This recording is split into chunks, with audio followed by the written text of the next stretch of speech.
Welcome everybody. It's the 2023 general election debate for the Student Union. My name is Brandon Malloy. I'll be the moderator for this evening. We're pleased to have 5 candidates with us this evening. I'll just give a quick rundown of the procedure for this evening so everyone has the same information. We'll begin with some introductory addresses where each candidate will have 3 minutes to introduce themselves and give us a little bit of information on their positions that they're running for. We'll then proceed to a question period, a series of questions for multiple candidates, in which each candidate will be given 2 minutes to answer the questions involved. After the question period, we'll open up to audience questions from the floor. At the conclusion of the audience Q&A, we will give each candidate 3 minutes for closing remarks. In each case, candidates will be given a 15-second warning before the end of their time is allotted, so they can prepare accordingly. So without any further ado, we will open it up, and I will ask again that each candidate please direct their answers to the audience and the moderators table and not to each other. So first, we will allow electoral candidate Fabiano to begin the proceedings for us.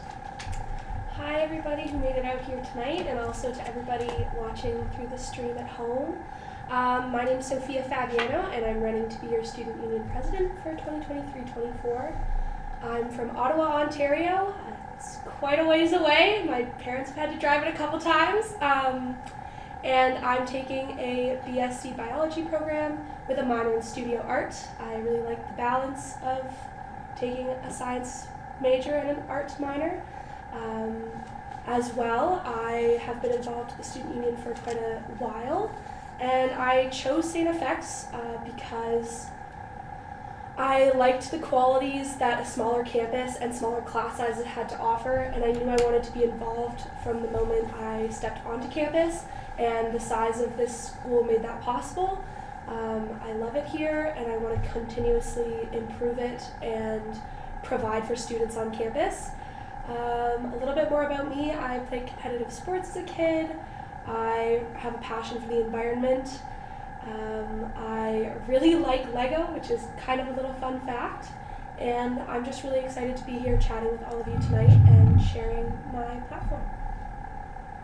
Great, thank you. Vice President Academic candidate Harding. Hi everybody, thank you so much for having me here tonight. My name is Jack Harding, my pronouns are he, him, and I am running to be the Vice President Academic at the Students Union next year. I'm a third-year student in an honors degree in Public Policy and Governance, and have absolutely loved the Public Policy and Governance program so far during my time here at X. I feel like I've gained a lot of very important skills to work in a job like this, which makes me very excited for that. So a little about me. I was born in Philadelphia, Pennsylvania, but I grew up in Lethbridge, Alberta, before moving out to beautiful Nova Scotia. And I have absolutely loved my time here at X so far. For me, that's looked like some really interesting classes. I've loved the pre-PGov program, living in McIsaac my first year, being a part of our rowing team, and this past year being fully involved in the U as our arts representative on council, sitting on the Senate and in different committees as well. So I want to be your VPA because I've seen and experienced firsthand the amazing things that our U does for the university. It is an amazing group of people who work hard to fight to make the changes that we need as students, and I want to be a part of that. I, in this role, can bring effective and accountable advocacy for every student here at X, and I want to bring those issues of the needs of students forward to see change happen. The various things that are most important to me in my platform is a focus on mental health, for sure, around campus. Any student who's dealt with mental health issues and disabilities knows there's major lacks in support. So this is the first thing I want to see addressed. Promoting equity, diversity, and consultation among all underrepresented groups on campus absolutely needs to happen, and I think I can do that in this role. I'll also bring a focus on inclusion and equity for disabled students, bringing their issues that have been just left behind in many cases to the forefront of the U, and as well as a focus on legitimate environmental sustainability, which is a very personal issue for me that I want to see addressed. I want to work to make an affordable path for every student to education, and to prioritize ending sexualized violence on campus, which is it's terrifying that it's still such a great issue that we all face, especially women. And I want to do everything I can to see that stopped as immediately as I can. I, as your VPA, can offer accountability, I can offer transparency and effective advocacy for the needs of all students. And I believe I have the experience and skills necessary to fulfill this role quite effectively. So thank you so much for having me here tonight, guys, and I'm really looking forward to the rest of this election. Okay, thank you. Referendum candidate Chang. Hi everyone, my name is Francisco. I'm happy and honored to be, maybe, I'm not sure if in past elections, but at least in this one to be the only international student. I think it's good to always have someone that can represent like that minority on campus. But yeah, my name is Francisco Chang. I'm an international student in his second year in his Honors in Economics program. I come from Guayaquil, a city in Ecuador. It's, if you want to reference, it's roughly the same population as Vancouver, so you can have a better idea. And I'm here today running the My Virtual Doctor referendum that tries to address the shortage of doctors in Nova Scotia. My Virtual Doctor is a 24/7 platform that you can access through an app or through your computer, that gives you access to primary health practitioners such as doctors, registered nurses, or practitioners. So yeah, thank you. Thank you. Presidential candidate Roberts. Awesome. Thank you so much, and thank you very much to the elections team and to the marketing team and all the different people that I know it took to make this debate happen. So thank you for that. Yeah, so my name is Brendan Roberts. I'm in my third year of public policy and governance as well, same as Jack. And I'm from Calgary, Alberta. I grew up in Calgary for most of my life, but I actually lived for a few years in Halifax when I was younger. And the reason for that was partially my dad's job, but also my family has a long history in Nova Scotia. Both my parents are from here. And that was kind of a big part of the reason why I decided to come to StFX at all, was I really wanted to kind of come back home, and this feels like a home away from home for me. A big thing that's been a part of my life has been skiing, especially being out west in the Rockies. It's something that I've always enjoyed, and just being active and out in the mountains in general. And what I'm kind of hoping to bring to the table today, and hopefully for next year if I'm elected president, is my platform of inclusivity, advocacy, and engagement. And kind of if you look over my platform on Instagram, or if we've had a chance to chat about things, there's a lot of different things that fall under each of those pillars, but I think that overall, I think that each of those pillars are kind of the three big things that I want to focus on next year. And I think that a lot of the work that I hope to do falls under those. So once again, really, really excited to be here. And thank you so much to everyone for coming out tonight. Thank you. And referendum candidate Smith. Hi everyone, my name is Julia Schmidt. I'm originally from Bible Hill, Nova Scotia, but I've lived in Antigonish for the last 6 years. I did my undergraduate degree here in major in chemistry with a minor in biology, and now I'm currently doing my master's in chemistry here. Also during my undergrad, I played on the women's hockey team, so it was really hard to leave the Antigonish community after being here for so long. So I stuck around for a couple more years. I am currently the graduate student representative. I sit on Senate and a number of other committees, and right now, and for the election, I am backing the new bylaw referendum that will work to modernize governing at StFX. Thank you. So thank you to all of you for being here tonight, and welcome officially. So we'll now move into the question period. As a reminder, all candidates that are addressed with a question have up to 2 minutes to answer, with a 15-second warning at the end. So question one, this question will be asked to all candidates. How has your previous involvement within the StFX community made you a suitable and qualified candidate for your desired position? We'll start with presidential candidate Roberts. Awesome. Thank you very much for the question. Yeah, my experience at StFX, when I first came here, one of the big things that's a part of who I am is being involved in my community, whether that was back home in Calgary when I was still in high school, or when I came out here. I knew it was something I wanted to do, was get involved. So immediately I was looking for societies and clubs to join. So, whether that was JDCC Schwartz or the Business Society, or later in first year running for first year representative on the union. That was kind of how I got my footing, if you will. And then from there, that set me up really nicely to be able to transition into the role of Vice President of Finance and Operations for the union. And with that, I was able to do a lot of different things. I oversaw the inn renovation, the opening of the convenience store, and a ton of different projects that are very integral to what the union is.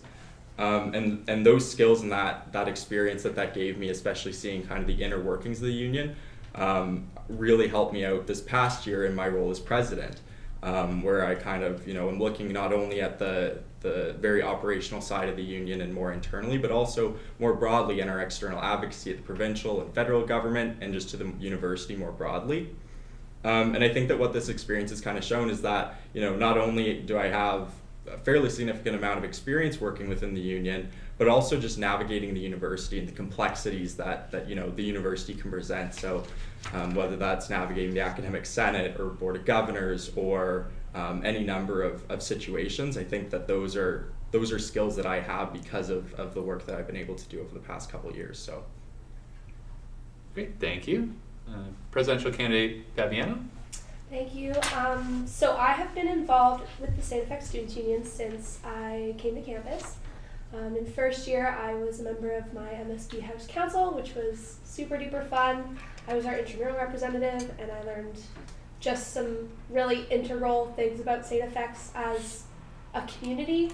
And then following that, I was House President of MSB in my second year, and through COVID, learned a lot about supporting students, especially incoming students, and trying to make the best of what can only be described as a situation no one ever thought was going to occur. But we still had fun, and I still greatly enjoyed that time. Following that, I have been the VP of Residence Affairs for the past 2 years. So again, just navigating a lot of changes that we've seen due to COVID and also due to other aspects of the university shifting. And so I've helped the past 2 executive teams that I've worked with and been a part of to really navigate a lot of changes within the VP RA portfolio. And I've enjoyed every second of it, and it's taught me a lot about teamwork and how best to support the people around you in succeeding in their goals. I've also been involved with cheerleading here at StFX for the first couple of years of my time here, as well as intramurals. And both of those also taught me a lot about teamwork. They were both very engaging and just integral parts of my experience here at X. What makes me a qualified candidate, other than those experiences where I've been able to build my leadership skills and grow as not only a person but as a teammate, is how much I love X students, which sounds super cheesy, and I know, but I care for students, and I want to continue the tradition of having people be cared for here. Thank you. Vice President Academic Candidate Harding? Absolutely. So when friends of mine from high school at different schools or future post-secondary students ask me about X and what my favorite things are, I always go to just the amazing way that you can get involved all around campus. Just a ton of different opportunities. And I've been really lucky to be able to connect myself into various different groups, and I've learned a lot of skills and important lessons through those. Been really happy to be a part of the U the past few years. In first year, I was on my house council as the charity representative, and I was on the external advisory committee as a student at large. And then this past year, in my role as arts representative, I have learned a ton about how the U works, how student-led advocacy works, and what it needs and what doesn't work also. But and I've learned so much in this role. Representing the art students across StFX and working in Senate committees and with various administrators at the university. So I think that those skills that I've learned will apply very well into this job, as I've spent a lot of time already advocating for the academic needs of students. A few other areas that I've been involved with. I'm currently the president of our Model United Nations team, which has been a great opportunity. We're currently preparing and coordinating a team of 18 of us to head to New York City for the New York Model UN, as well as one down in Halifax for an Atlantic Canadian one. And that has been a challenging role for sure, taking a lot of time, but learned a lot about working as a team and organizing a large group. So I think that will definitely be beneficial for this role. For the past 3 years, I've been a part of the StFX rowing team as well, which has been very important to my university experience, putting in 6 a.m. practices and a lot of time, but I've also learned about teamwork and what's needed to succeed. So I think that those all qualify me for this role. Great, thank you. Referendum candidate Schmidt? I didn't realize we had these ones too. Yeah, sorry. So my experience, No? I don't have them. Okay, sorry, my apologies. Hit the wrong set. So just the candidates. So that's great. We'll move on to question 2.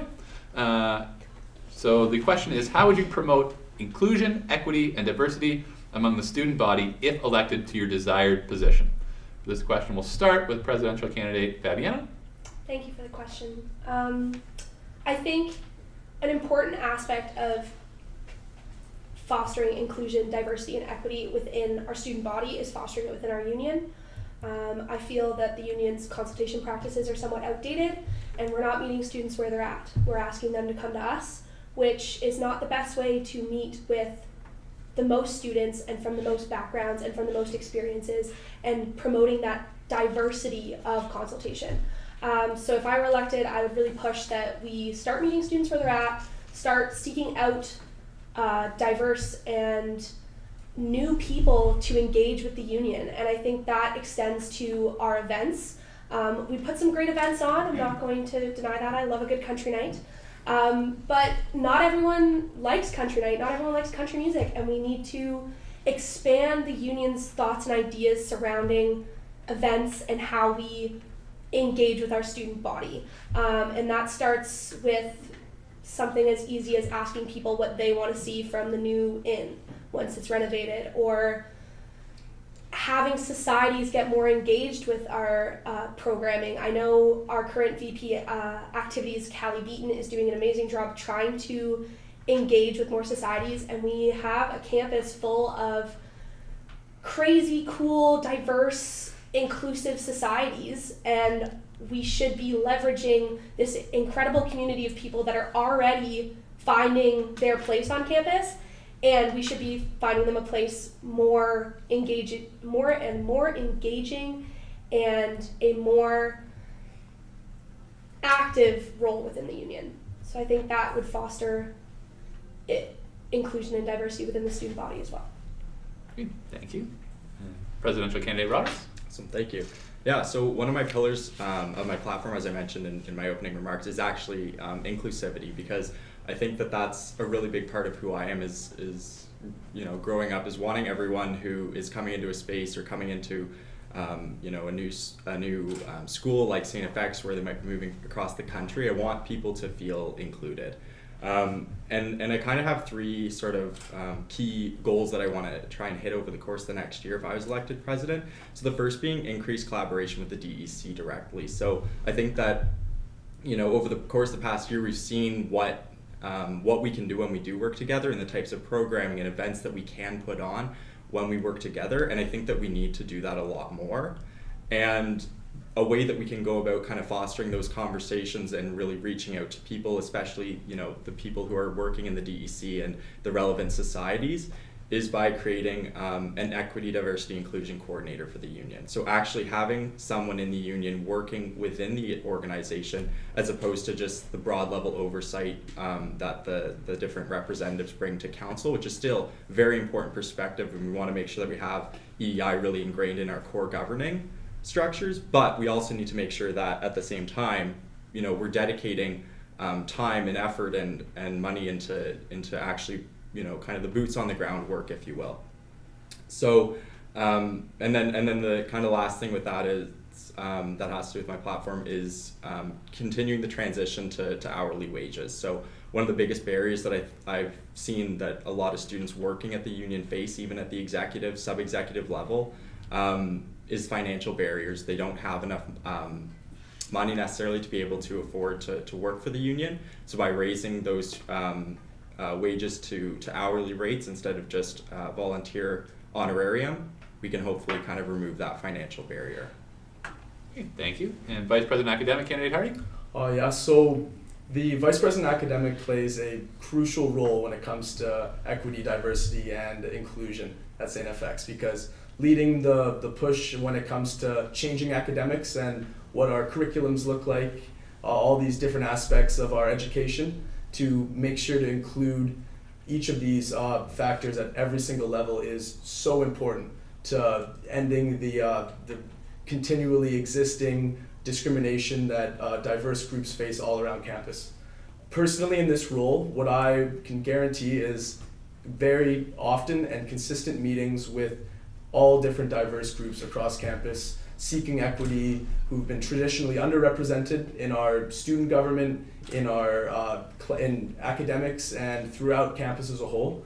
Meeting with representatives and established groups, and even just members of these communities on my time, whether the Indigenous community, students of African descent, international students, students with disabilities, the LGBTQIA community, and groups like the Diversity Engagement Center, to help promote events for groups, to hear what the issues and challenges that they're personally dealing with are, and figure out how we can solve those. I think Indigenous consultation is so important when it comes to academics because it has just been completely forgotten for decades. And there has been a push recently I've seen within my meetings with the Senate that they have been trying to consider this more, but still nowhere to the degree that it needs to be. And finally, when it comes to international students, I've been able to talk with Francisco a fair bit about the various needs and barriers that international students face. And I absolutely think that this needs to be addressed because StFX it's failing to provide the supports necessary, even with good work accomplished in the last couple of years from the U. But yeah, those are the key ways that I think we can make change here. So thanks. Great, thank you. The next question. Students in Nova Scotia pay the highest tuition rates in Canada, and international students pay even more on top of that. Year after year, students at StFX have seen an increase in their tuition. How can students be supported who are financially struggling? What could be done to cut costs for students? So we'll start with presidential candidate Roberts. So thank you for the question. So this actually kind of goes back to what I was saying a little bit in my, I can't remember the first question or opening remarks, where I was kind of talking about my experience in being able to navigate complex systems. And I think that this is one of those questions that is very complex and multifaceted because it's not a one-size-fits-all answer, if you will. And kind of what I've learned from being VP Finance and President this past year and working with our external advocacy groups is that if we really want to see a reduction in the cost of tuition or the cost of just attending post-secondary in general, we really need to kind of take it to the source of the problem, which is the government. We really need to involve government more in these conversations, and it's a perfect opportunity this year because the Memorandum of Understanding between the provinces and the universities of Nova Scotia is actually up for renegotiation. So that document actually can set restrictions on things like tuition caps. So for example, right now, there is a tuition cap for in-province students for Nova Scotia of 3% a year, whereas for out-of-province or international students, there is no cap. So things like that are just a couple of ways that we can look at kind of slowing the rise of costs, especially, we have rising costs of gas, food, living expenses. All these things are just becoming so much that students can't afford to attend post-secondary school. So I think that the different levels of government do have a big role to play in this, and I think we need to broaden the conversation more than what sometimes we just talk about where let's go ask the university to lower tuition. They want to make money, so we really need to go to kind of the source of the problem, which is the government funding. So thank you. Great, thank you. Vice President Academic candidate Harding. Yeah, so the Vice President Academic, I think, also plays a very significant role in this because of course, if elected, I will contribute as much as I can to advocate at the provincial and federal level with President and VP External. But I think there's also some real important steps that can be taken when it comes to academics. The past few VP academics, Naomi and Meredith, have taken some huge steps when it comes to open educational resources, which are free or inexpensive online textbooks that are meant to allow for students to get access to the highest quality of education without having to pay the close to $1,000 we pay every year as students for textbooks. And they have made some huge strides, and I absolutely will continue this work in this role. Another factor that I think can be incorporated is co-op work opportunities, various experiential learning, recently was in a Students Nova Scotia meeting with council where they were discussing the successes that come and the huge demand from employers for work experience from university students to come and work for them, be able to continue their education, but also contextualize it in a workplace environment. This also is going to connect many students at StFX with opportunities to stay in Nova Scotia after graduation and find themselves in the workforce. And other schools around Canada have a far better, are doing a far better job at this. So this will definitely be an area I'm gonna wish to touch on for sure. Also, when it comes to international students, being able to, because the price for international students it's ridiculous. You know, it's unbelievably hard to pay for. So to be able to work well, getting your education, and then perhaps find yourself a job to stay in Canada going forward, I think it's a great opportunity for everyone. Thank you. And presidential candidate Fabiano? Thank you for the question. I'm so sorry, could you repeat the Absolutely. question? Students in Nova Scotia pay the highest tuition rates in Canada, and international students pay even more on top of that. Year after year, students at StFX have seen an increase in their tuition. How can students be supported who are financially struggling, and what can be done to cut costs for students?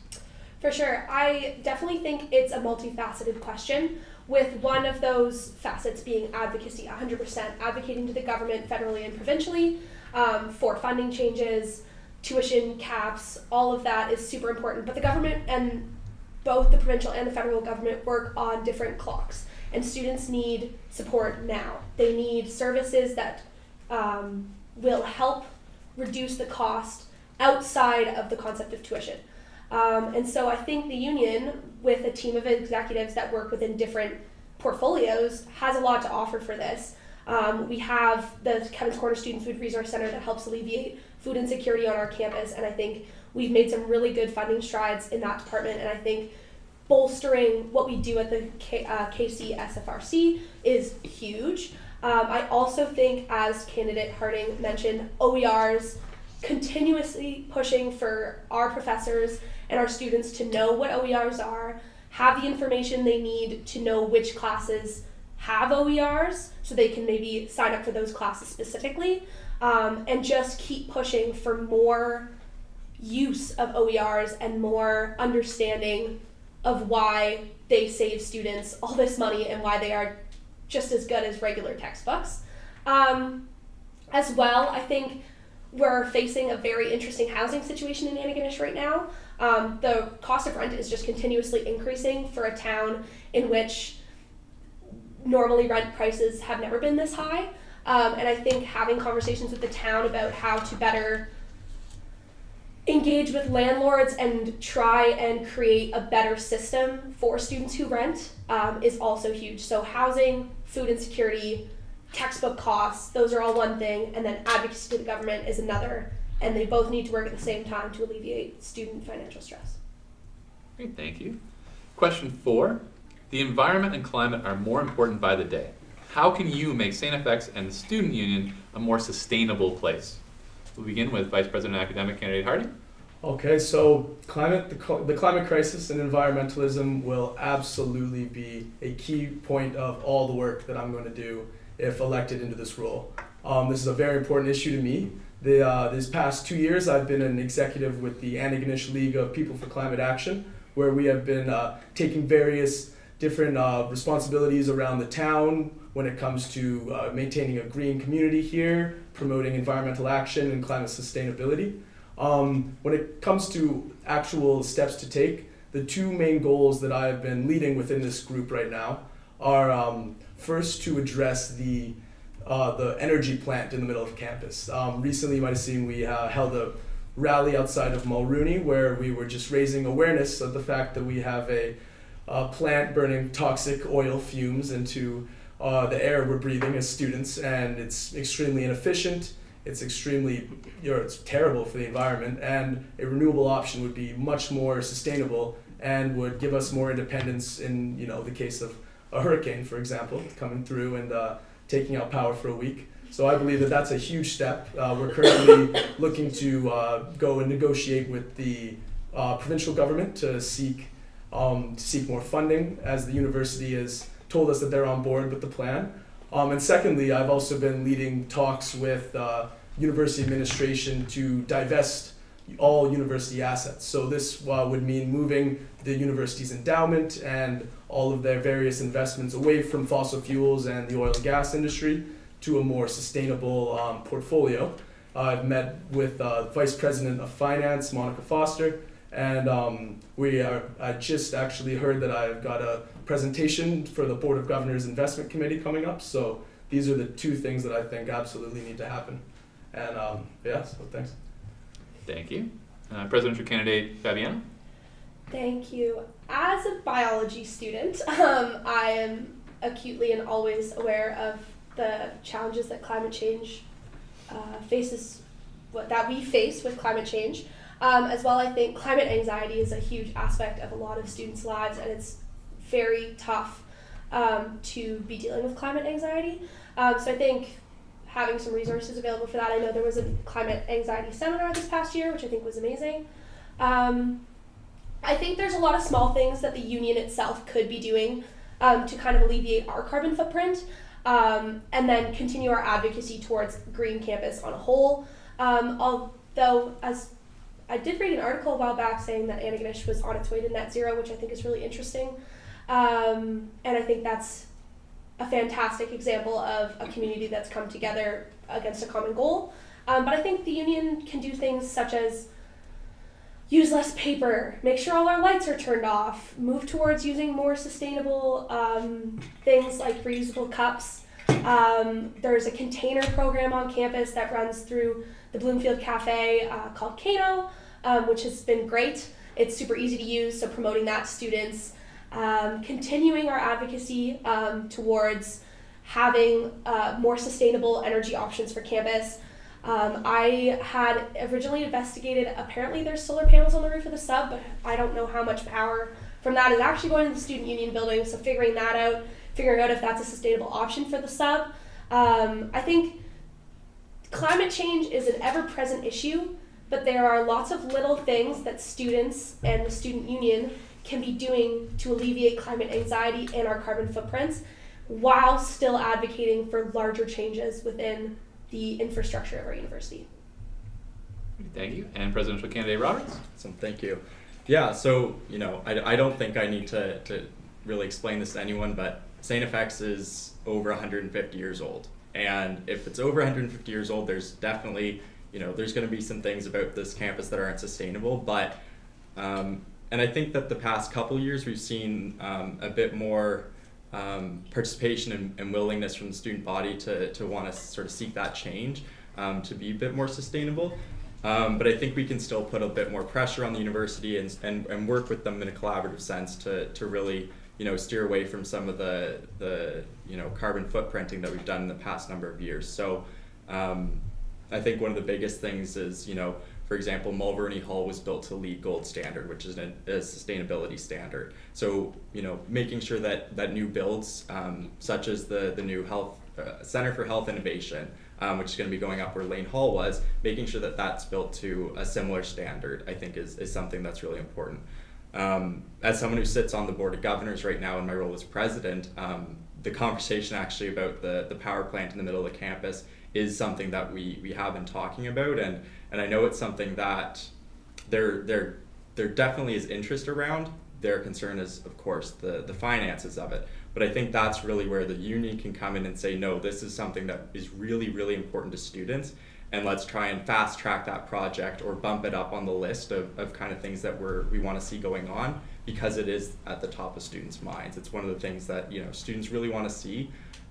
So if we can advocate and get something like that pushed forward, I think that would be a really meaningful change and would also kind of help, just not only the StFX community, but just the broader Antigonish community, and could really be a leading step in that direction.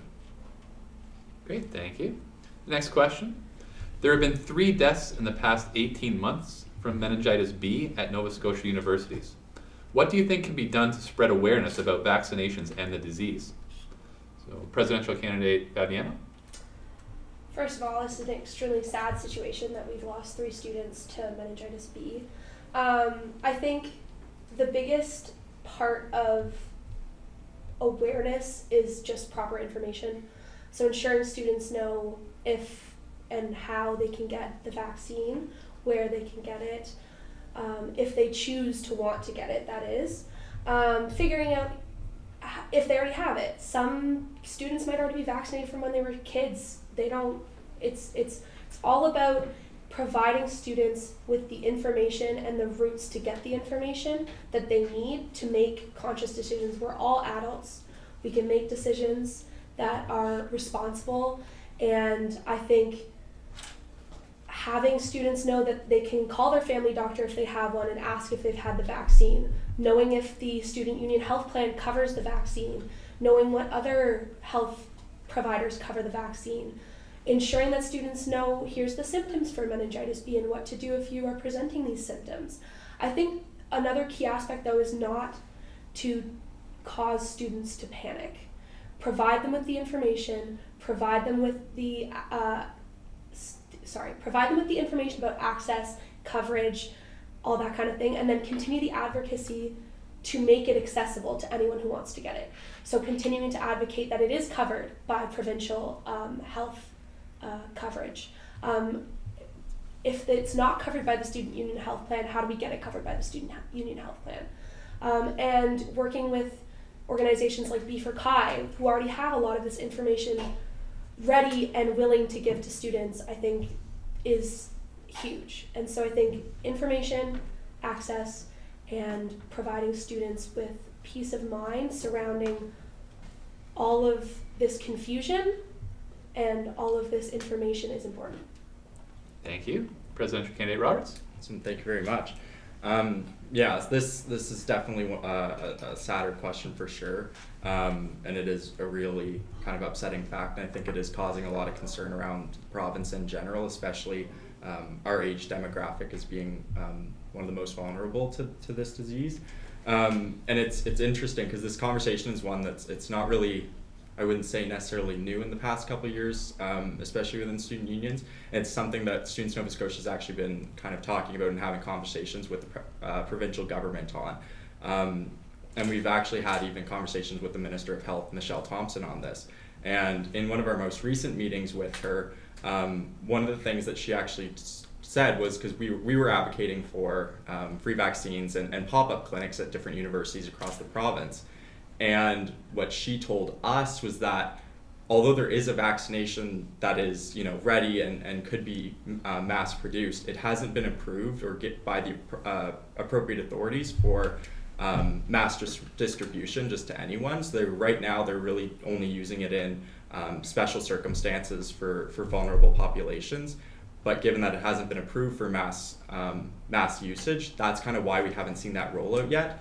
So I think that a lot of the advocacy that we can work on at the provincial level has to do with providing information for students across the province on the disease, on what it is, kind of the symptoms as Sophia mentioned, but also making sure that we're pushing for the development and approval of a vaccination that could be mass produced, so that all students in Nova Scotia could get vaccinated if they chose to do so.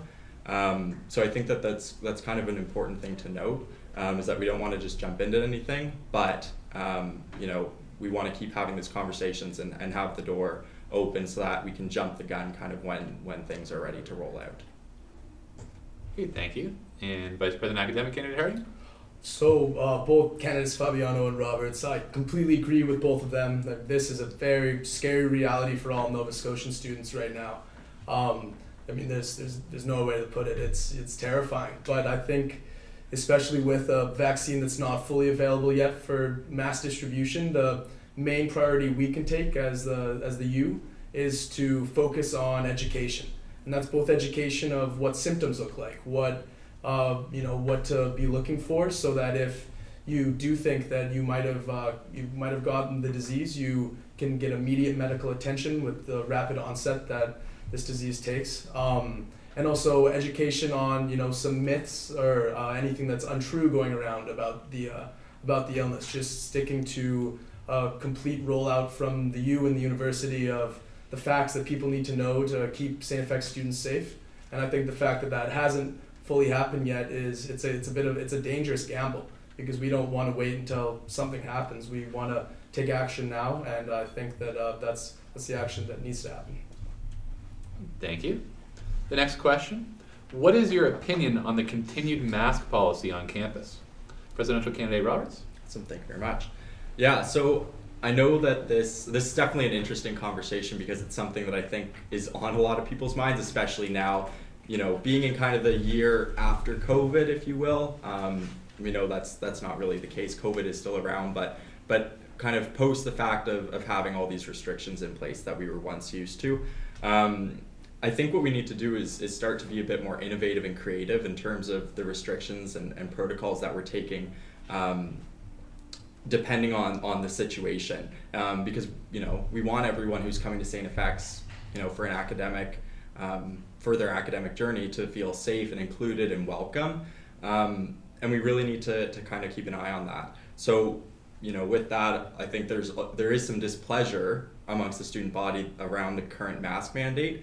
And what I've heard from students and talking to people is that a lot of the frustration doesn't really centralize around the fact that we're required to wear masks. Right now it's that, we're required to wear masks, and a lot of the times those protocols aren't enforced in the classroom. So, I've been in a classroom where I might be wearing a mask, but there might be 15 or so other students who aren't. So I think that kind of unfairness and inconsistency classroom to classroom is really what's kind of driving this frustration amongst students.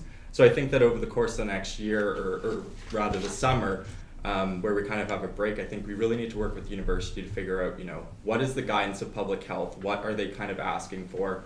What are students comfortable with? And I think we can, do our own data collection and reach out to students and take polls, and really kind of look at those two things together and then make a judgment call based on that information. But we can't just keep going with these blanket policies that kind of aren't really enforced over the course of the year. Yeah.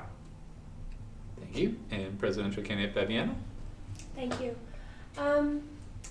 It's a very interesting question. I think the key, as candidate Roberts mentioned, is just to keep an eye on things. COVID isn't gone. We've seen that cases have started to rise in various parts of the country. And so I think saying that there shouldn't be masks isn't correct, but I also agree that there have been blanket policies that aren't being enforced, and I think it's important to continue our advocacy around what students need and when they need that. Seeing as maybe the peak times where we have transmission is when students go and come back to campus. I think creating the opportunities for conversations to continue to happen instead of just continuing down the path we're currently on is important. Continue our conversations with the university, continue advocating for abiding by public health guidelines and giving students information about why we're still masking potentially. Is it because we see cases rising in our own province? Is it because we know that this isn't completely gone? Is it because we're navigating a whole new world and we need to continue to take the knowledge that we've learned, adapt, and reconfigure? And things are going to be different. They're always going to be different now that we've been through this. And so constantly adapting and constantly checking with students and checking in is key. And I think that will direct how we continue in our academic fields, especially with masks. Thank you. And Vice President Academic candidate Harding? So as we all know as students, COVID has absolutely thrown a wrench in our time here at StFX so far, changed everything from classrooms to campus life. But it clearly, the success that Antigonish has seen has meant that those restrictions, even though they were hard and they were inconvenient for us, they worked. Isolation and masking and distancing. But while COVID, of course, is still present in our community, I completely agree with both candidates, Fabiano and Roberts, that times are changing and we do need to look to adapt, especially with slightly frustrates me with the current mask mandate because of the inconsistency with being able to walk out of a classroom and take your mask off and then walk back in, and not everyone's wearing one. And I feel like they can find a better solution to this. Whether that's more of a promotion or more supports for the faculty to be able to allow for students to stay at home if they're feeling any symptoms, and work with them outside of that class time to discuss content that they've missed, or find a way for them to make up for that illness, or whether it's more available resources online within classrooms. Realistically though, this current mask mandate isn't really stopping the spread, and I think that the university can definitely find a better solution, but that solution should be rooted in students and what they want, and consultation with the student body and the U to find a better solution. Thank you. The next question. There are several places on campus that are inaccessible to those that are handicapped or disabled. How can StFX become more accessible to those with disabilities? Presidential candidate Fabiana? Thank you for the question. I've actually spoken with quite a few students in the past few weeks about this issue.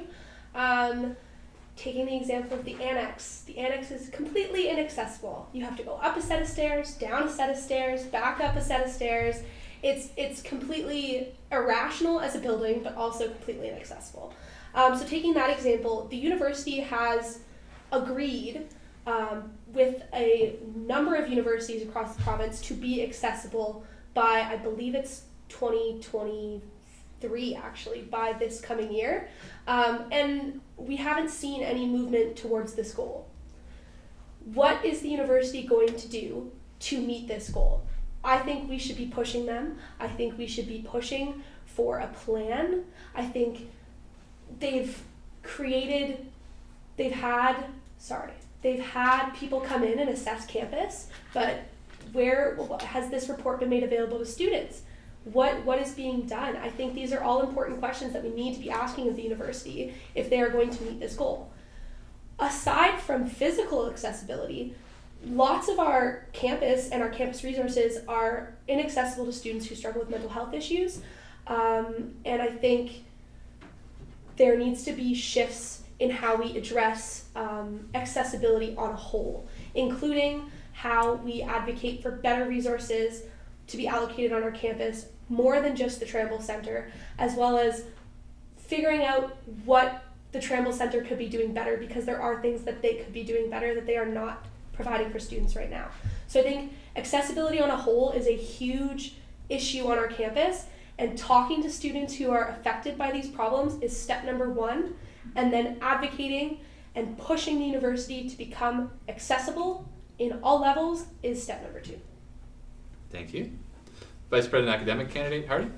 So this is a major issue for sure faced within the disabled community here at X. I recently have also had some members of that community reach out to me about the various challenges that they face every single day, just trying to receive the same education as everyone else. And I actually learned quite a few things that I even wasn't aware of. I thought I had a pretty good understanding of the different ways that inclusivity can exist or where it doesn't exist on campus, but that really made me think that this conversation needs to be fully rooted within members of the disabled community at StFX.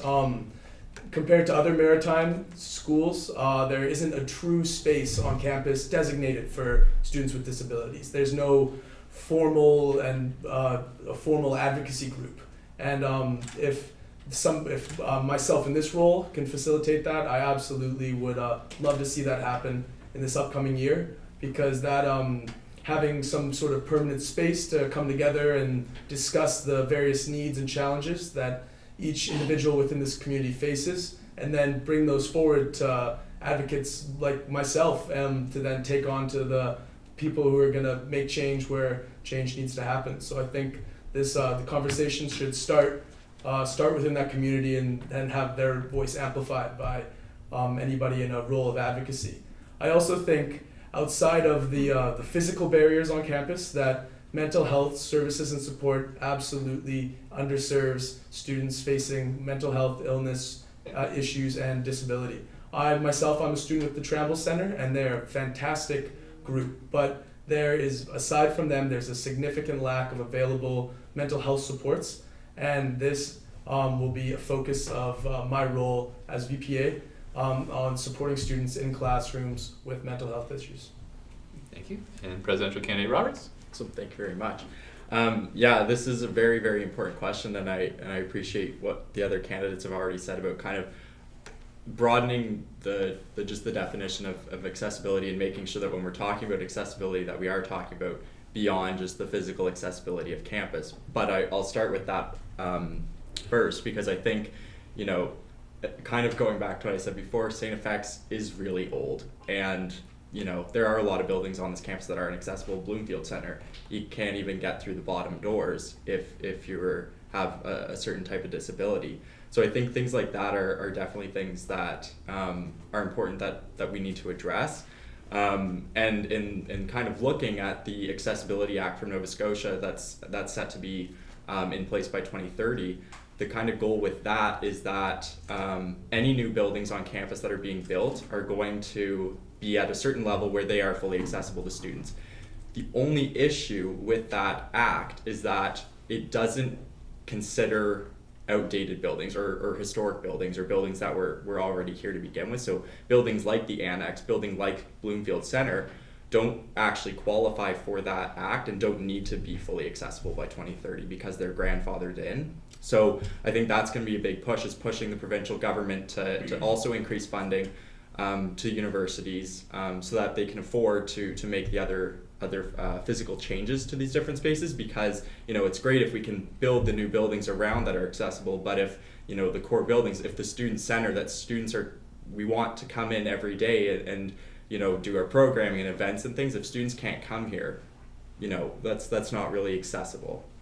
And then I think, you know, on talking about broadening the kind of topic of accessibility in general, there are a lot of work that we can be doing more, and I know the other candidates have talked about it, and I'm running out of time here, but broadening the definition of that and looking at it more holistically as opposed to just always looking at physical accessibility is really important.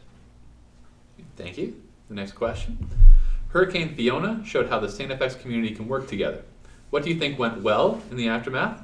What went wrong? And what would you change in the future to assure students are safe and prepared in the case of a future natural disaster? Vice President Academic Candidate Harding? So Hurricane Fiona was a shock to us all. I know that firsthand.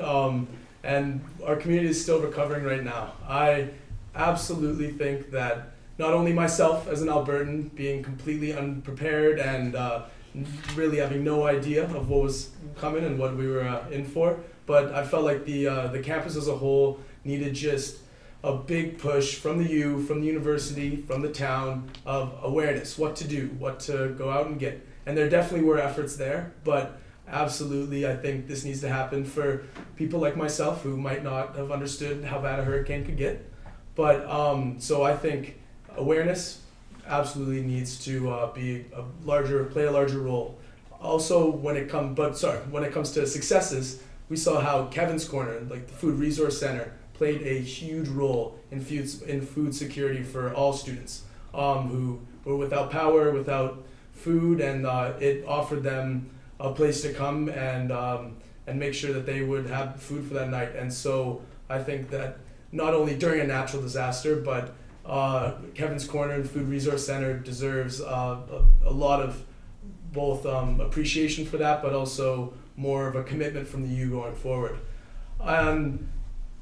When it goes to things that, I mean, nothing really went well, but when facing an emergency like this, seeing the town come together afterwards just blew me away for just how special of a place Antigonish is, to have the whole, everyone in the town, students, faculty, administrators all coming together and working to protect each other and bring our community back to full strength. I think is just a strength of StFX, and it makes me proud to be a Zavarian. So, thanks.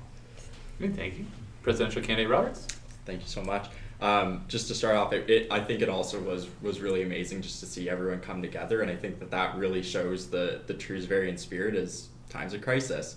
And I was actually really proud of our executive team during this time, the morning after the hurricane initially hit, our executive team had an emergency meeting just to kind of talk about where the next few days were going to go and what we wanted things to look like and what kind of barriers students were facing and what needs they had right now. So we got Drive U out to MSB to help students move out. We got Kevin's Corner open.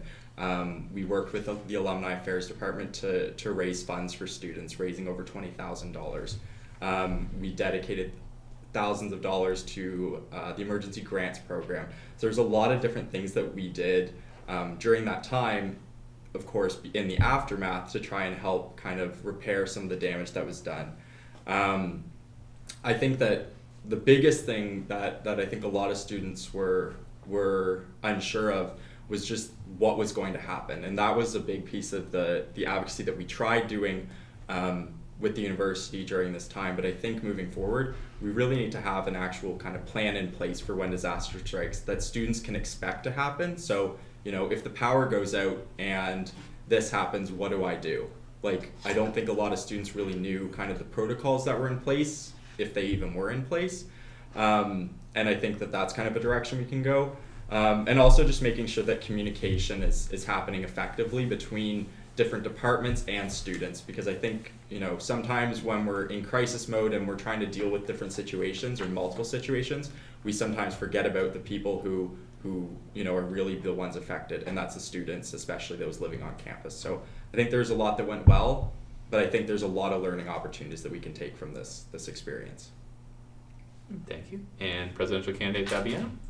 Yes, thank you. Hindsight is 2020. We could not have expected that to have occurred this year. I think a lot of students were shocked. I think a lot of students were worried, and I think a lot of students were scared. But in the aftermath, we really did come together. Going to Mulrooney to charge my phone and seeing someone have a kettle plugged in, and then 3 spaces down have a bunch of people playing Call of Duty was really an experience.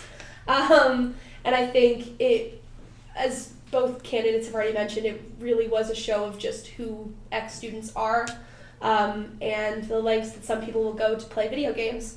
However, I think that one of the things that candidate Roberts already highlighted, which is communication, was definitely a sore spot during the aftermath. I think we needed to have more communication for what happened. So having an emergency plan, pushing the university to have a better communication strategy is extremely important.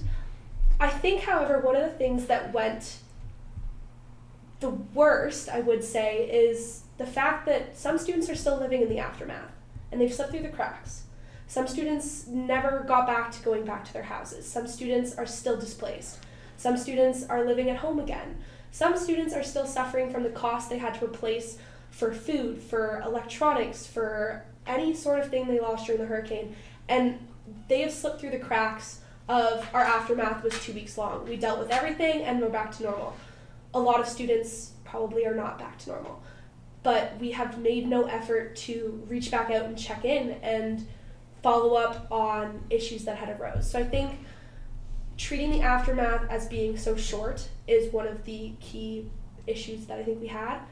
Overall though, we came together, we tried our best, and we're replanting and regrowing, so yeah. Thank you.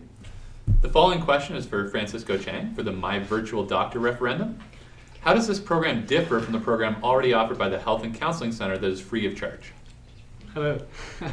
So it is true that the Health and Counseling Center also provides primary health care to students. However, there are 2 points here. The first one is this is not free of charge technically, because students pay at the beginning of each year for the health and wellness fee. Okay.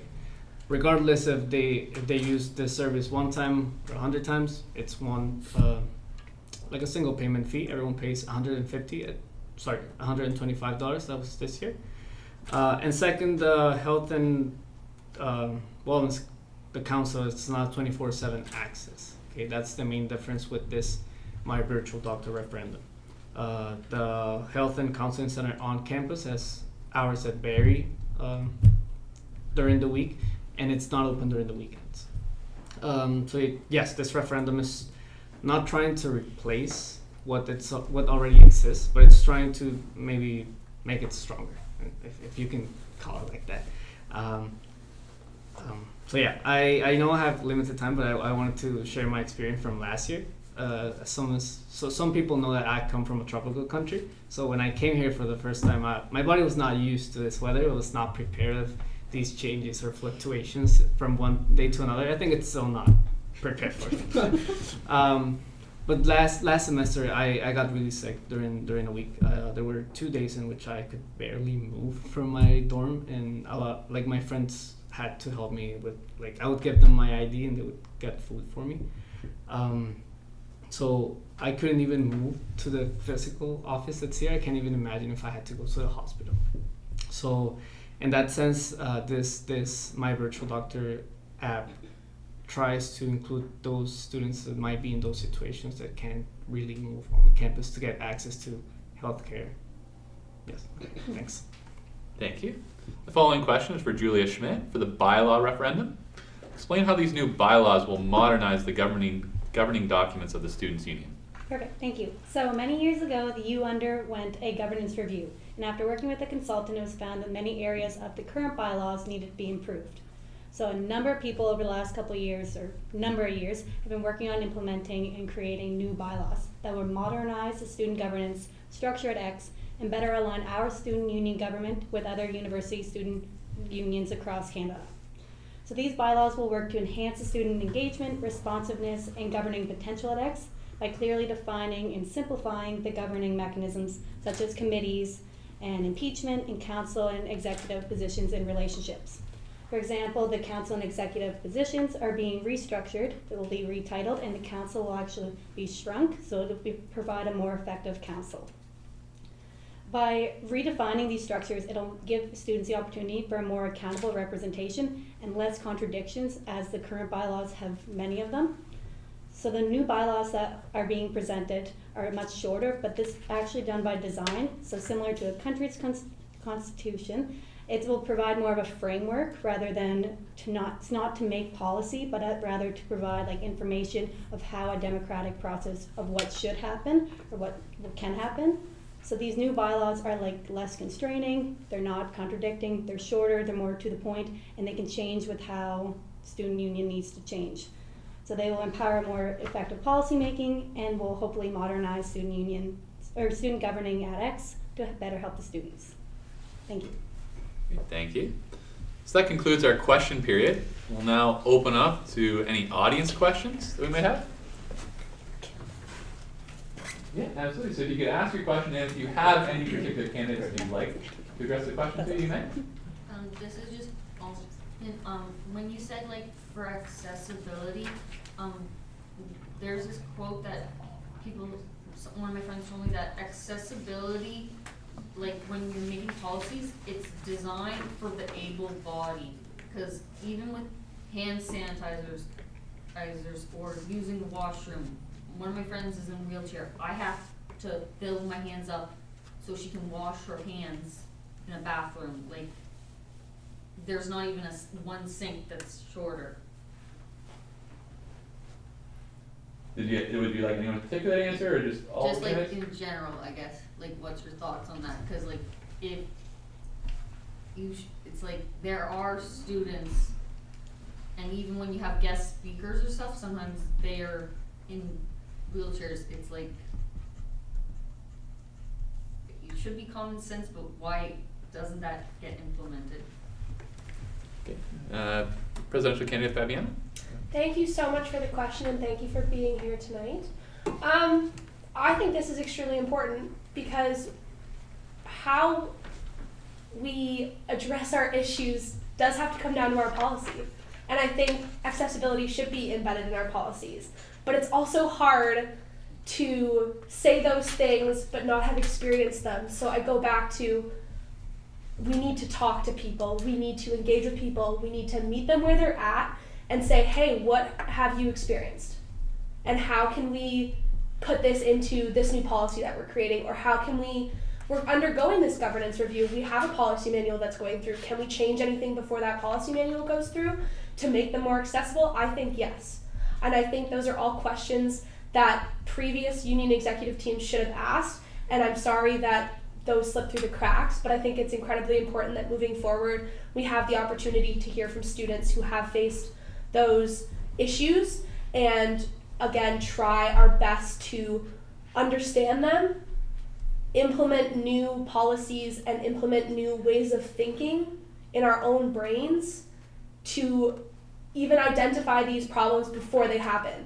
So when we're putting a new bathroom in or when we're putting a new building on campus, being able to be like, oh, wait a second, no, this isn't accessible, even before it's built, even with the blueprints on the desk, and even addressing them right away. So hearing this makes me want to go back to our in-renovation plans and be like, oh, shoot, is one of the sinks in the bathroom lower? Can we change that still? Let's change it now before it gets built, before we have to go back and then change it again. So I really appreciate this question. Once again, thank you for being here tonight, and yeah, it's a really, really important issue. Thank you. Presidential candidate Roberts. Thank you. Yeah, no, the concern of accessibility is definitely something that I think a lot of students face, and I think unfortunately it has been something that's been ignored, especially at StFX over the past number of years. But I think there's a lot of work that we can even do, whether that's advocating to the university when they're building new buildings to make sure that they really are accessible, or within our own within the work that we do. So for example, at the convenience store, this is just a very small example, but at the convenience store, having the lowered one end so that it is accessible for people with wheelchairs or other disabilities, so that they can access the store. But that might not solve the problem of some of the shelves might be higher than some students are able to reach. So there's different things like that we can look at. And I think another interesting kind of thing is as candidate Fabiano mentioned, Golden X in renovation. It is a perfect opportunity, and we've actually planned to have part of the bar right now is actually planned to be lowered so that it is accessible for students, because that's one of the big things that I was talking to students about is what would make you want to come to Yin. And for a lot of students who do have disabilities, it's the fact that it's not an accessible space. The bathrooms don't work, they're not accessible, the bar itself is not accessible, the space isn't accessible. So I think that there is a lot of work we can do, both advocating to the university and also just internally, and making sure that these projects that we're putting a lot of time and energy into, making sure that we're doing it the right way the first time. Thank you. And Vice President Academic Candidate Harding. So thank you so much for coming and asking that question. That's a very, very important question that the executive team going forward next year needs to have careful consideration of in every single action that they end up taking.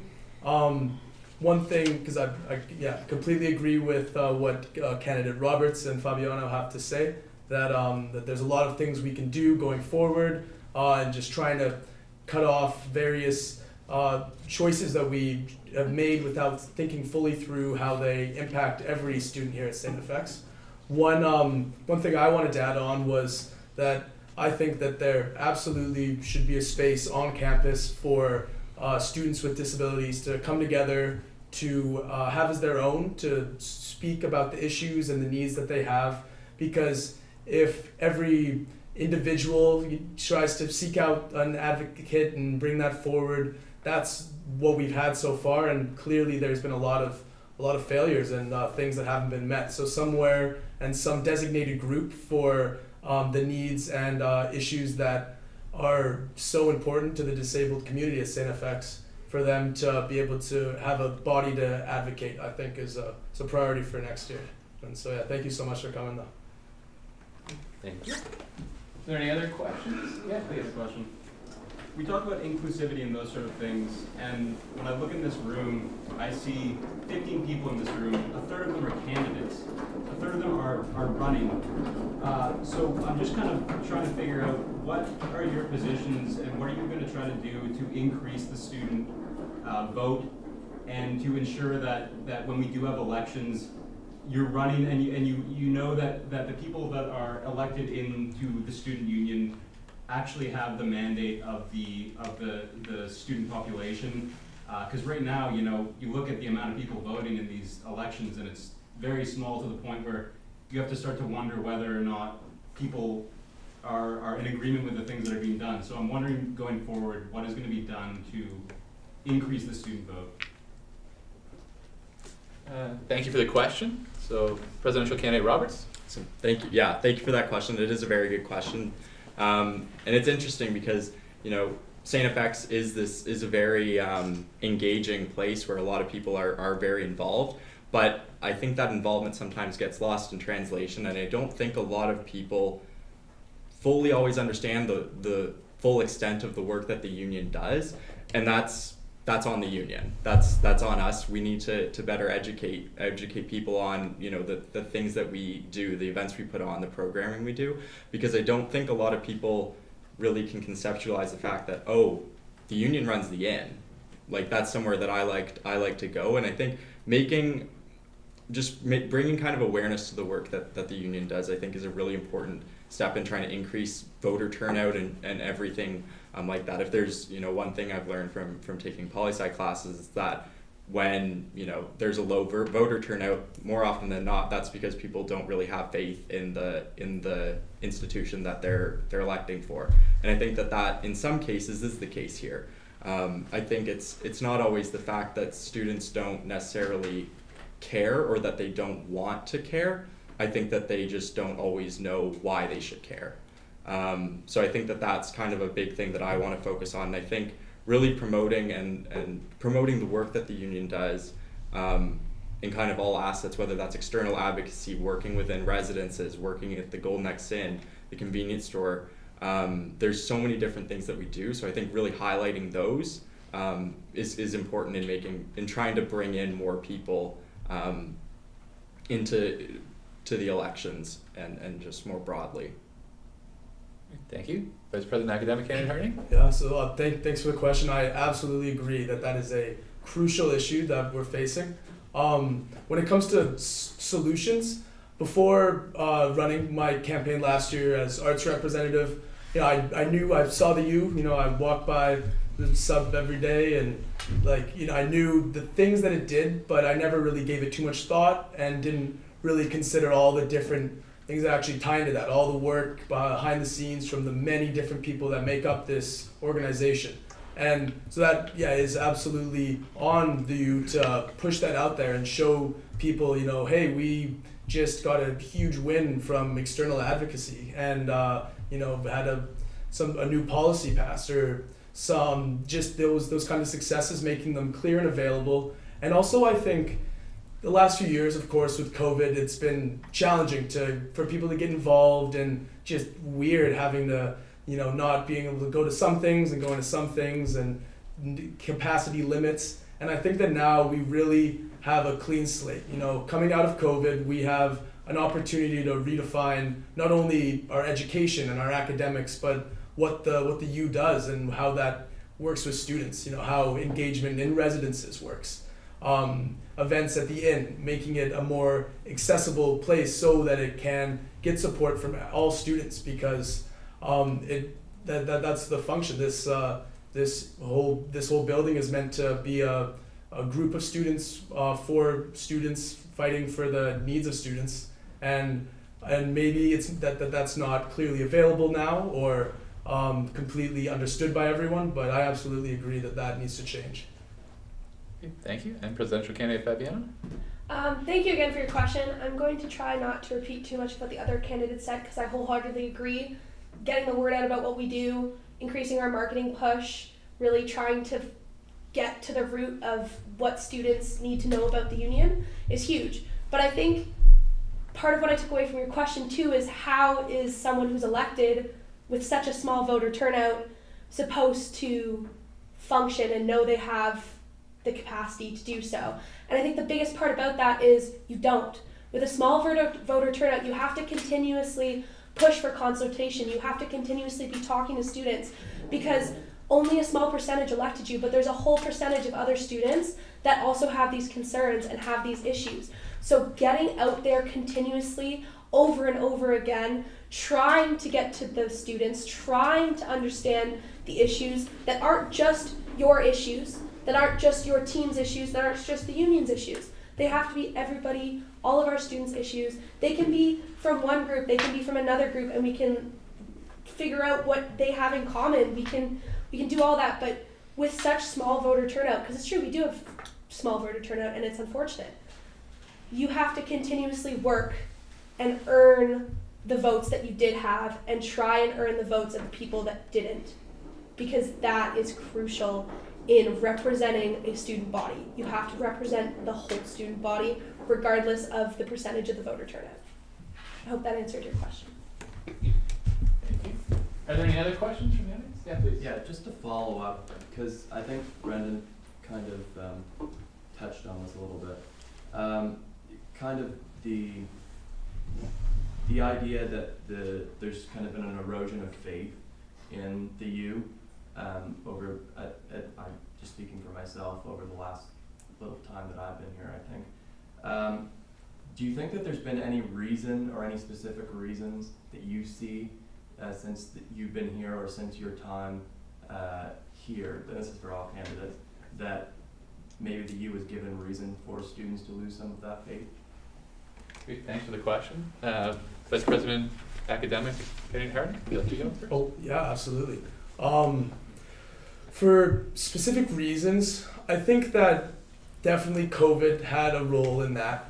The lack of the inn being open or being just not fully running, and even that extends to all the different services that are offered, that those haven't been in full swing in the last few years, and that they've been almost replaced with just this flurry of trying to solve all these issues around the pandemic as they come up, trying to deal with constantly changing mandates from the school and from the provincial and from the federal government, that a lot of the work that the U's done hasn't been the great part of it. It hasn't been putting together amazing events for students to enjoy, and large gatherings for the campus to come together and be able to just be able to be together. And I think that it also probably does extend past COVID and into different members of leadership teams and executive teams who may not have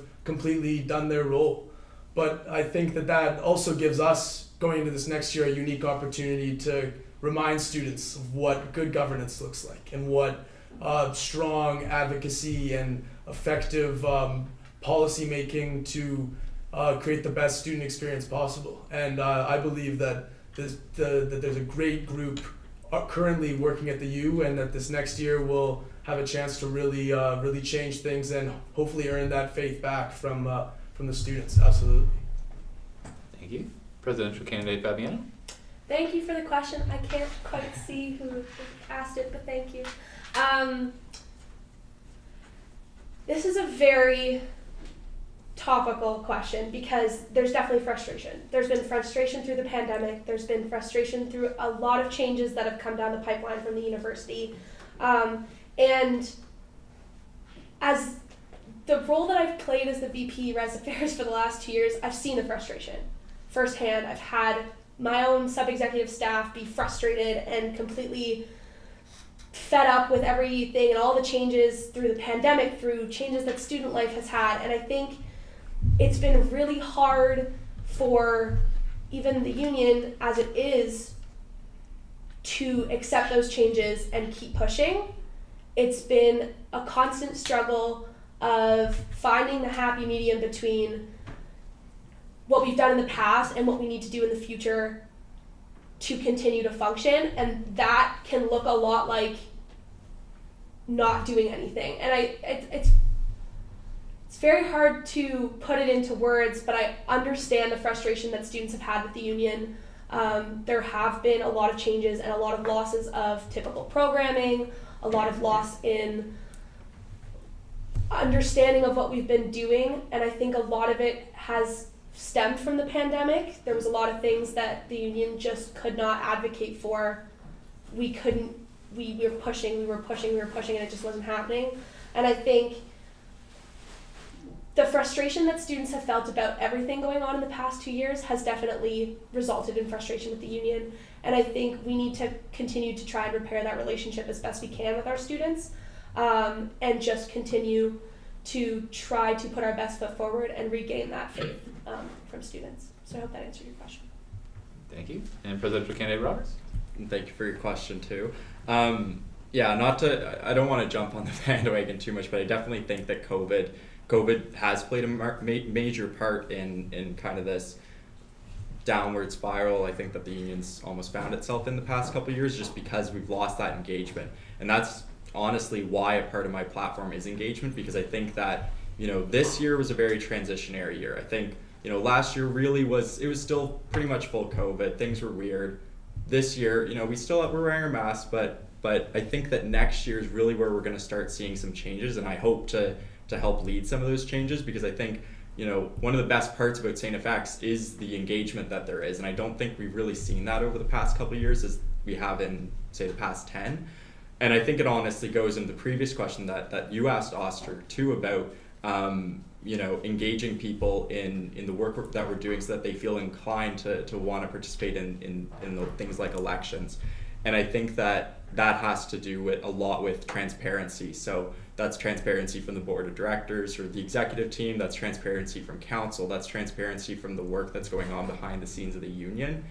And I think that transparency combined with, you know, a serious push and a willingness from the next year's executive team to want to have more engagement, I think that those two things can kind of solve both of those problems almost at once. But it is going to take a lot of work, and I think that, you know, I'm ready to do the work, but it needs to be done for that to happen. So thank you. Thank you. And thank you to our audience for asking some great, insightful questions. I think in the interest of time, we have to move on towards the conclusion or debate. So the last section will be closing remarks from each of the candidates. As a reminder, the candidates will have up to 3 minutes for their closing statements, and they'll be given a 15-second warning before the conclusion. Okay. So without any further ado, we'll finish first with presidential candidate Roberts. Awesome. Thank you so much. Yeah, I'm really I really enjoy this campaign process. As I said, I've had a long kind of track record working for the union, and I think that my experience that I have is going to be really useful if I'm elected president next year.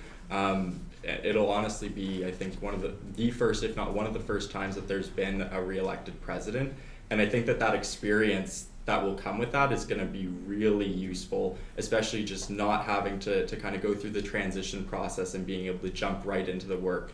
You know, May 1st comes and it's like, okay, we can kind of hit the ground running on a few things because I've been in this role for the past year. So I think, you know, that's sort of where my experience comes from, and as I said, you know, I really want every single student who comes to StFX to feel like they belong and to feel included and engaged and welcomed and to have the experience that, you know, every single other student has come here looking for.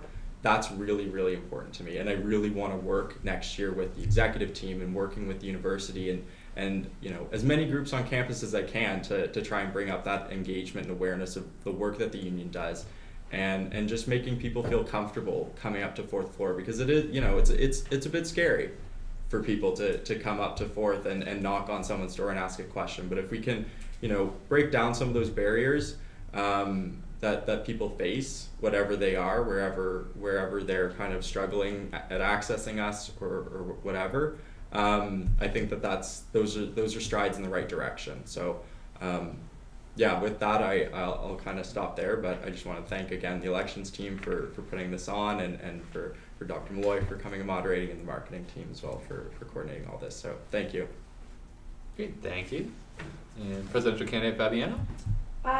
Yes, I would like to lead as well with a big thank you to everyone involved for this evening. It's been very enjoyable, and I hope that everyone here has learned what they need to know to make an informed vote.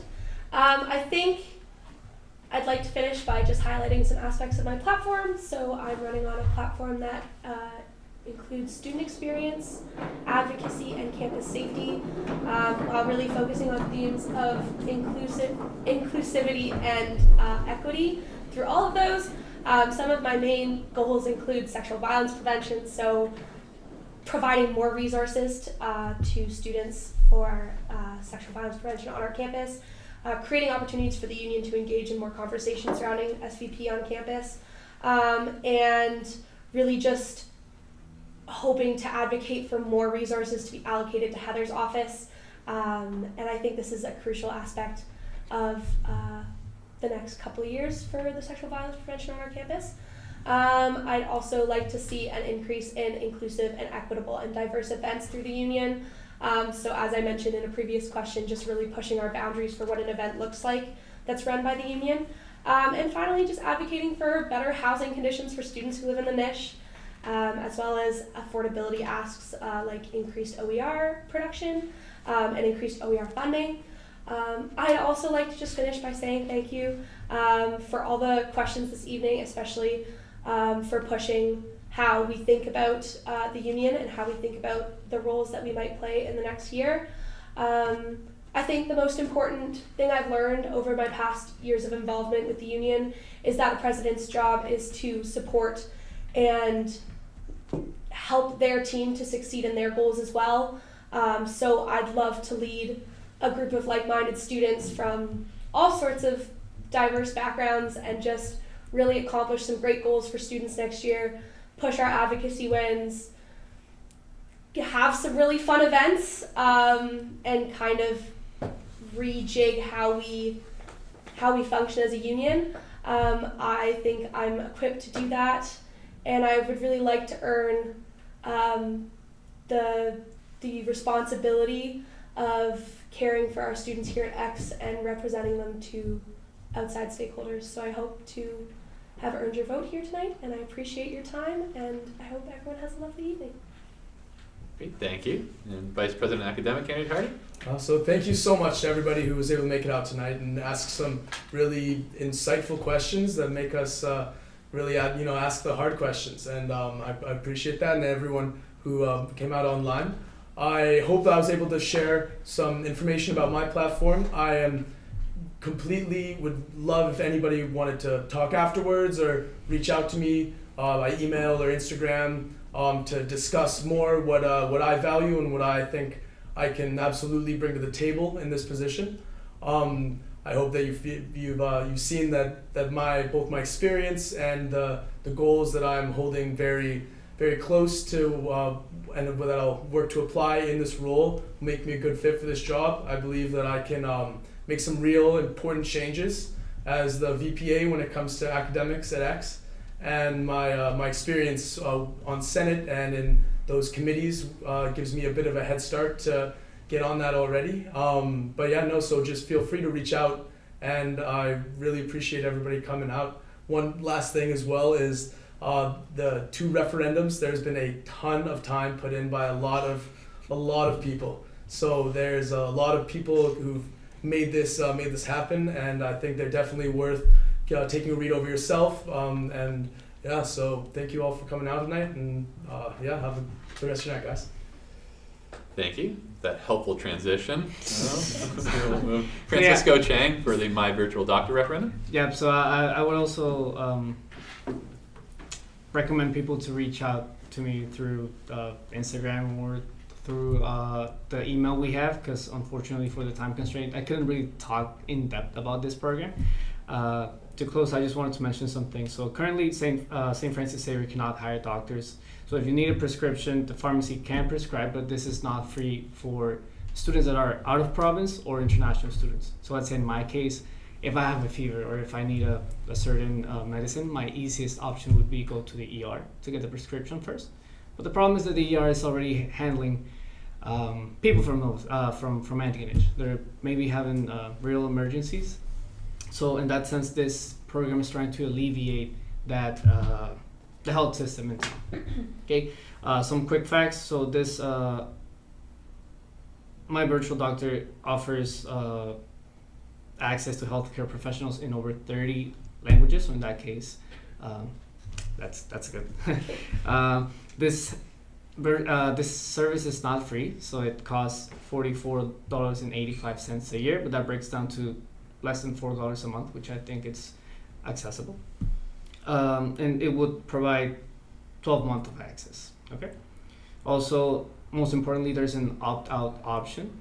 So if students believe they don't need this service, they can still vote yes, and then at the beginning of the year they can simply opt out, because at the end of the day, this service is not trying to replace what is already being provided by the university, but it's trying to complement somehow what already exists. and is trying to give students as many resources as possible. So yeah, thanks. Thank you. And Julia Smith for the bylaw referendum. Yep, I'm going to keep this short because bylaws are not super interesting, but they're important. So a number of people over the last so many years have been writing to restructure these bylaws, and it's needed here at StFX to update what our current bylaws are. So if you have any questions, you can reach out to me by email. I've also created an Instagram account for the new bylaws, so I'll be posting more information on there about the new bylaws. So vote yes for the referendum. Great, thank you. So a really hearty thank you to all of our candidates tonight for a very professional, informative, spirited debate. I wish you all the best of luck in the coming elections. And with that, we'll conclude tonight's debate. So thank you all and have a good night.